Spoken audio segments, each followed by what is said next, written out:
Hello friends मु ममता आपण मानकु मो चैनल रे स्वागत जनाऊँगी। एठी 2-3 मास हेब लगातार वर्षा हवा फल मो छात उपर बगीचाटी अपरिष्कार हो जाइए।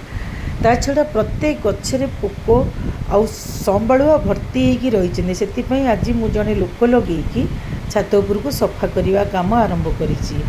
आजिर भिडटी हूँ मोर हलदी गछ उपरे।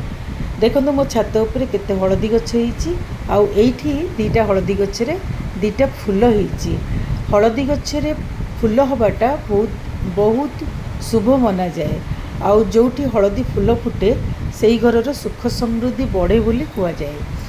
आउ मोर छात उपरे प्रायतः आपे आपे प्रतिवर्ष हलदी गछ उठी जाए। आउ हलदी गोटे एमितिया फसल ताकू थरे कले सी बार बार से जगह मानक ही उठे। आशा करुच्ची आपण मानकु वीडियोटी भल लगी बोली। आउ जदि भल लगी ताहले लाइक शेयर सब्सक्राइब निश्चय करी।